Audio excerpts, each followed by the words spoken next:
Welcome to Our Girl Relationships. On this channel, we talk about problems people face in their day-to-day lives. Let's start with a video. I'm a 33-year-old man, and my wife, 33, have been together for 12 years and married for 7, and by choice, we are childless. We never really wanted to have any kids, and my wife had agreed that it's okay, and she didn't want any children either, so we were just rolling for the life.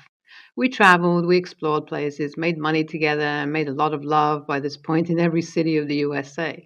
We lived the perfect life, the perfect couple, and I didn't know that one day would come that I would be making this post on Reddit about how my wife cheated on me and how I took revenge because I'm petty. Look, I always thought if someone would cheat on me, I would walk all over them. But let's face it, feelings don't have to switch.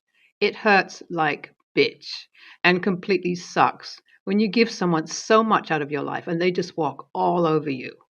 And hating and being petty is much easier than being the bigger person and forgiving all the time. I know the latter is better for the long run, but don't tell me that because I have paid for therapy and I don't want y'all to ruin the value of fees I paid while signing up for therapy. So, for better experience, I would be telling about the whole how I found out part of the story first. What happened was I wanted a break from everyday life and wanted some me time for 2 days. So I went out on a biking trip to just get back to the road, and they always asked me to come with them, and I never had proper time, so I went with them. The signal in the road isn't always stable, it fluctuates. I don't want to sound clingy about it, but I like calling the girl I love and ask her about the day, and that was literally a whole day later, so I needed to call her up and ask about her whereabouts. I called her, and the moment she picked up, I could smell the infidelity in the voice right from her mouth and voice.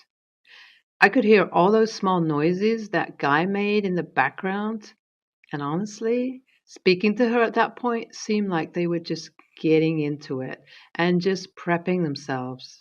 I thought I was being weird, so I put the call on speaker and let my other friend, who is also my best friend, hear it. She looked disgusted and heartbroken after that, and she confirmed for me that, yeah, she was cheating. And those groans of that man did sound familiar.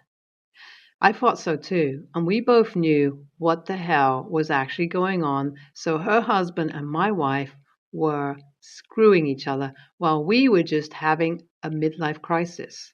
My best friend started crying because she really had her hopes up for this guy and thought that he would never better her. But here we are, two snaked, wrapping each other against each other. We both are so heartbroken that we reached the destination 140 miles away in one day, and after that, it's something that I guess we'll have to think of it as. After cutting the call and listening to their intense lovemaking, we decided to take revenge, and this time we had to do this. Both of our partners cheating on us with each other, and then to feel better, we extended our trip to 3 more days. And when I told my wife, she didn't care much at all and was quite monotonous, but her husband on another side started accusing of how indecent is it to hang out with boys while you are older, like WTF, bro? Why can't me and a female friend be also each other's best friends? We legit grew up as best buddies since forever that I can remember from, and listening to all this BS made me angrier. And the worst part, he has all the audacity to say this, even when he is the one who does that himself and his wife right now. That insecure piece of crap never really deserved my best friend, and honestly, that just is weird how he even had a chance with her. And if you think of the other culprit, she ain't a saint either.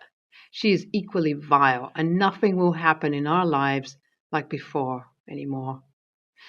We had so much fun. We drank, we cried together the whole time, cherishing the moment where we actually could believe that someone loved us. But turns out they didn't, and the alcohol didn't help. And never have we ever done anything together. Most of the time, I have cried this much, and it kind of felt like our teenage years. After the extra holiday, I kept an eye on her no matter what. I made sure to watch every move she makes, so for once I can catch her slipping and give herself up for cheating. But everything she did, you'd never realize that this woman was doing anything really bad to you. That's how bad they pretended not to give away too much. And then we came up with this master plan because we needed my wife and her husband together to draw some conclusions in, so that is why we had them together and decided to throw a party. And now, as the title says, I made my wife the best dress she has, just so we can confront her with the guy she cheated on me with and have a nice revenge and then get over with the story. It is hella humiliating, honestly, and this would have consequences that she will always remember before doing this kind of crap with anyone else. And it should be the best thing ever. And the fact is, it's pretty much like that makes it all better. She gets ready, and we have this place with all her friends and family, including mine, my best friends and her boyfriends present there.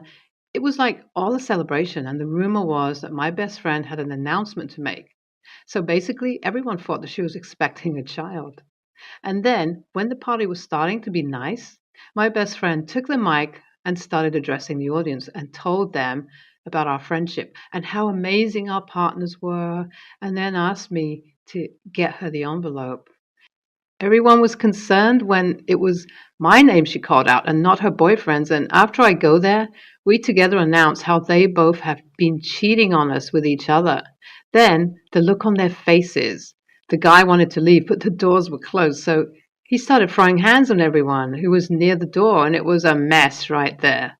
My best friend told him that she was done with him and then started his usual gaslighting and made the girl feel like she wasn't enough and told her sorry. I just wanted to beat the crap out of him, but I had my personal baggage to take care of, and my wife right there, standing with tears and that apologetic look in her eyes and telling how she was sorry and how she didn't mean anything of the crap that she did to me, and it was just useless. I told her to enjoy the last party, and then her stuff would be there outside of the house, packed. She can leave and stay out of my house. And she knew she was going to cut off forever because I don't give second chances to anyone, not even to myself at certain things.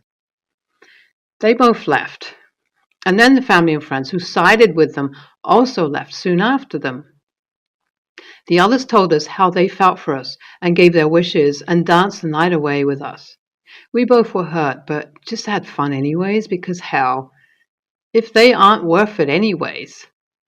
We drank and smoked weed like in college days and then went home. Her stuff was right there. She wasn't there anyway, nor in the house, nor outside, and according to my bestie, she didn't find him either, so I guess they were together or something.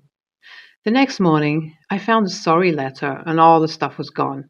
Now I can grieve in peace with any issues. Now after this post, I will cry a bit and think about where and how it went wrong. And just being single after 12 years again, we had the perfect life, and she threw it all away because of one night thingy and just for the pleasure of a few minutes. Well, that was her call, and she did what she had to do, and it was my call to do whatever I felt like doing, and I did. Everything is even and sorted. Hey everyone, it's been 4 months since I got this post up here. Well, all I can say is thanks for the upvotes and support. And yeah, we both have been doing normal, honestly. Just because 2 people left doesn't mean we'll stop living. Yeah, I sort of miss her every now and then, and it's sad. We both have been going for therapy, and to be honest, it's been doing wonders. We hang out often because we both are nerdy, cool introverts, and we like each other's company. 8 months ago, it still has pretty much a really active comment section. It's wild that this one blew up, and some people who know me saw this post and said it was the most hilarious thing ever, whatever we did to them. I like lightheartedly, y'all take it, and also don't forget to show kindness. Best place for real. And about our exes now, we both cut all contact with their family and mutual friends, completely moving on, and we don't need them anymore. They are as good as dead to us, And we don't give a crap, honestly. And I guess it is better this way to pretend. 4 years update. Sorry, I disappeared from here for a really long while and finally remembered my password. And I am 37 now, understandable for an old man. The biggest news on our exes are they got together and had a child and then again cheated on each other, and my ex is gay now. Pretty much a lot has happened from what I know, but then again, I don't care. The man she cheated on me with left her while she was pregnant, and my best friend dodged the bullet. And my best friend is, surprise, surprise, my wife now. Yes, we just couldn't resist the attraction anymore. We went out for 2 years and are married for almost one. So, yeah, we are having kids soon. So, bless our family. Love you, everyone. If someone reads this after the final update, you can feel how wholesome this whole thing was and good for you, honestly. No, I wasn't expecting them to have a brawl or something, but this too was good and more better. My girlfriend, 23, and I, 29, male, recently moved in together. I work from home. She does not. My work is difficult and sometimes stressful, but it doesn't take much of my day. So we agreed on me taking most of the chores at home. She's self admittedly not a good cook and doesn't like housework. I don't mind doing it because I like things done my way and I love cooking, so it works out. She jokingly calls me her trophy wife, even though I earn more than double of what she makes.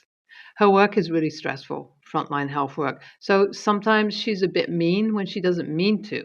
But a couple of weeks ago, things got weird. It's getting chilly, so I made soup for dinner, and she looked at me with a WTF face, saying soup isn't real food, it's for sick people. It was cassava soup, so very thick and rich, with crumbled sausages in it too, not like a vegetable broth. She ordered food for herself that night. Last week, I finally finished a project of sorts, making pastrami on rye. It's not a thing in my country, so I had to make everything from scratch, from the bread to the meat, and the result was delicious. So when she got home, I promptly made her one of those giant sandwiches you see on Google Images. But she exploded on me, saying that if she wanted a sandwich for dinner, she could make it herself, and asked what was the point of me staying at home and cooking if I'm not going to make real food. She said she would just eat while going out with her friends that night.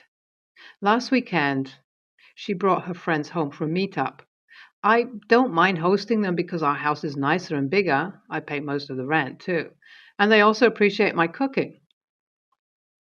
I made some simple Asian dishes for them: vegan sushi, pot stickers, spring rolls, tempura, that would be good to eat in a group setting, and also work the bar because my cocktails are decent and always get them hammered really fast.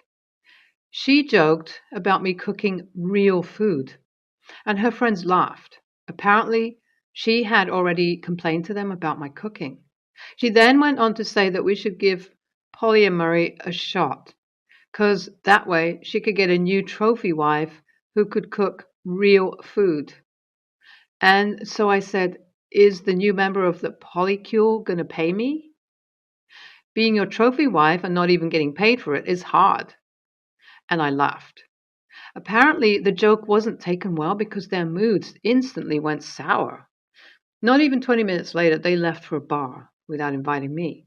When she got back at about 3 a.m., I was already in bed, getting ready to sleep, and she was yelling at me for airing our dirty laundry in front of her friends and that she shouldn't talk about money or private matters like that. AITA for saying what I said? I think money is a sensitive issue for her. She comes from a poorer background than me. I wasn't expecting this to get such a response, so I'm a bit overwhelmed at the moment, but I want to thank everyone for all the feedback. It gave me a lot to think about. I've met my girlfriend at a pretty bad time, and at the same time, she was much more than a companion, someone who really understood what I was going through and let me vent my frustrations. But now I feel like I'm at a similar spot where I don't have that person anymore to talk to. And that's why I'm talking to people on Reddit, I guess. I'll do some thinking and try to talk to her, and if she opens up about anything, as this doesn't seem like the person I've met before. Or, like some people suggested, that was always who she was. I just didn't know about it at the time. NTA, dude, your wife doesn't respect you. She complains about the meals you make, then acts like you're being lazy about it. She insinuates you stay home all day and do nothing. She calls you trophy wife while you pay more on the bills than she does. Then have the galls to repeat this to her friends. I can tell you, love her, but come on and stand up for yourself because it sounds like she sees you as less than. My mom died when I was 5 years old. My dad met and married my stepmom when I was 8. At the time, she asked if I wanted to be adopted and accepted my no. She did, however, bring up a few times over the next decade that if I wanted to call her mom, she would love it. That's not something I ever wanted to do, so I didn't. But I do think she's genuinely a great person and she makes my dad happy. I never minded her saying I was her son or her firstborn or whatever. She and my dad had children together, so I get her wanting to include me as well. But over the years, my dad has stopped talking about my mom completely and calls my stepmom my mom. I have asked him not to, and he has refused to listen. Now I'm 22 and I live with my amazing girlfriend, and she has been put in weird situations with my dad, half siblings, and extended family, all calling my stepmom my mom. Her parents met my dad and stepmom for the first time recently, and they were confused when my dad was saying stepmom was my mom. They knew my mom died. They also knew I had a stepmom, but my dad brought up stepmom as mom in a way that they were a little thrown off, not to mention him saying, when we had lovers and stuff like that. My half siblings brought it up too, even calling me out for using her name over dinner, saying, don't call mom name, call her mom like you call him dad, sort of thing. After my girlfriend's parents left, I told them to stop, that my stepmom is not my mom, and they need to stop saying that she is. I told them they had made things very awkward because my girlfriend's parents knew the truth, and having them behave the way they did made it seem weird and probably had them wondering if I was some crazy a-hole who made up a story about my mom dying. My stepmom was pretty quiet during the whole thing. My dad told me I stepped over the line trying to police them, and he said whether I liked it or not, she was more of a mom to me than my mom had ever been. He said I break her heart every day. I step in front of mom and don't show her the same kind of love my siblings show her. He told me I also had no right to tell my siblings what to do. AITA here? I'm admittedly still so pissed that my dad threw it in my face that I didn't have mom for very long. It's not like it was a choice she or I made. I would give anything to have her alive and for her to be the one who raised me. Again, I appreciate my stepmom, and she's a good person, but I never loved or wanted her the way I love my mom. I have taken time and I did a little bit of talking to my stepmom yesterday after this post started to take off. I have no issues with her, but I have decided I am going to step way back from my dad and half siblings. No contact might be on the cards in the future, but I'm not okay with their pushiness on this and their lack of respect for my feelings on the matter. My dad's words were the final blow for me. I don't see a way to come back from it. NTA, and your father was beyond cruel to say that your stepmom was more of a mom than your real mom was. That comment made my heart hurt. He makes it sound as if your mother abandoned you.